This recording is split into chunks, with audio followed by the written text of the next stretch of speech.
श्री स्वामी समर्थ. नमस्ते. ज्योतिष kitchen and रेसिपीमध्ये आपले सगळ्यांचे मी अगदी खूप खूप मनापासून स्वागत करते. आज मी हिमोग्लोबिनची कमतरता कमी करणाऱ्या पौष्टिक असं बीटची रेसिपी बनवते. त्यासाठी बघा इथे मी 2 बीट घेतले आहेत. आता पहिलं मी आधी सोलून घेते बीट. इथे बीट मी दोन्ही सोलून स्वच्छ धुवून घेतलेत. आता किसून घेते.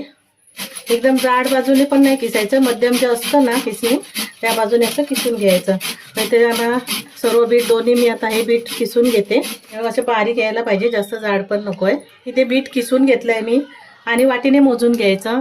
इथे 1 वाटी भरला आहे, अजून 1 वाटी किती होतं ते बघते मी.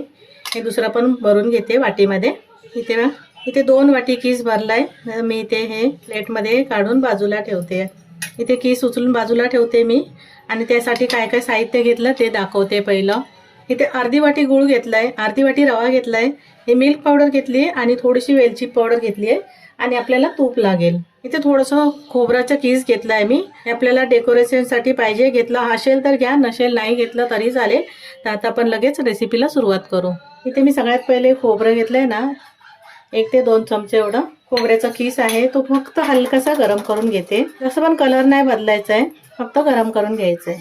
इथे मी खोबऱ्याचा किस हलकासा असं गरम करून घेतलाय आणि एका वाटीमध्ये मी काढून घेते. इथे खोबरं भाजून घेतलं, गरम करून घेतलंय. आता त्याच पॅनमध्ये 1 चमचाभर तूप घालून घेतलं आणि हा रवा घेतलेला तो घालून घ्यायचा आहे. रवा छान असं भाजून घ्यायचा आहे, खमंग एकदम सुगंध येईपर्यंत. रंग पण जास्त बदलायचा नाही आणि कच्चा पण नाही राहायला पाहिजे. इथे आता मी हा रवा भाजून घेते. इथे आता रवा भाजला गेलाय, मी एका प्लेटमध्ये काढून घेते.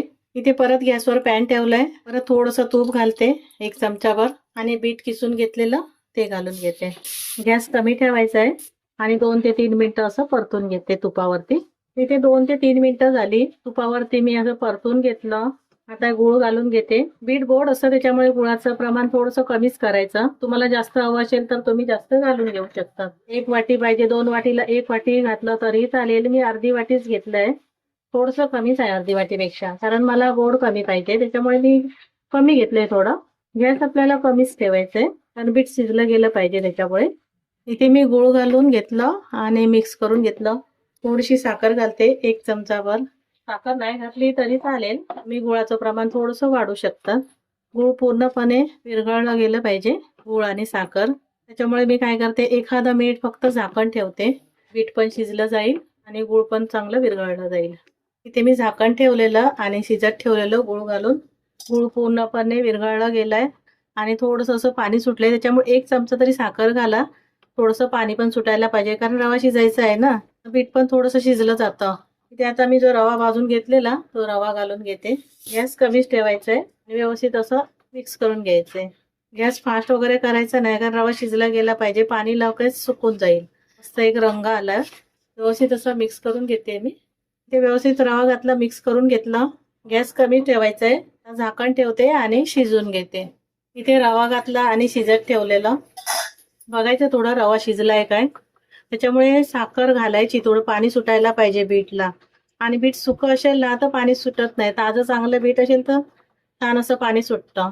व्यवस्थित असं ढवळून घेते मिक्स करून. आणि रव्याचा वापर ना थोडं कमीच करायचा, अर्धी वाटीपेक्षा पण थोडं कमीच घालून घ्या. इथे बघा रवा शिजलाय, दाणे दिसत नाहीये म्हणजे शिजला गेलाय. मग जर वाटलं ना पाणी नसेल, सुकलं आहे पाणी, तर थोडंसं असं पाण्याचा हापका मारून घ्यायचा. जास्त पण नाही घालायचं, लाडू ते आपलं खराब होईल रेसिपी.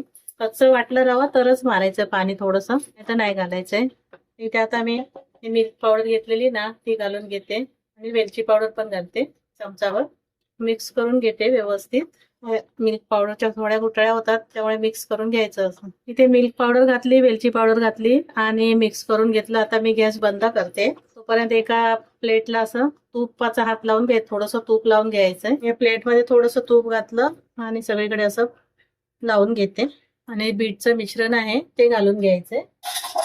आधी थोडं मिश्रण घालून घेतलंय, थोडं ठेवते बाजूला. ताट मी छोटं घेतलंय. सगळीकडे असं व्यवस्थित पसरून घ्यायचं गरम असतानाच. इथे बघा मी वाटीने तसं करून घेतलंय व्यवस्थित असं. हे खोबरं ठेवलेलं ना ते वर घालून घेते.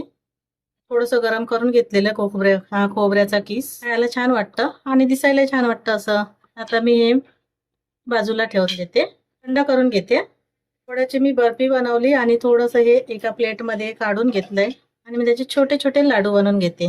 जास्त मोठे पण नाही बनवणार आहे. छोटे छोटे खायला पण छान वाटतात.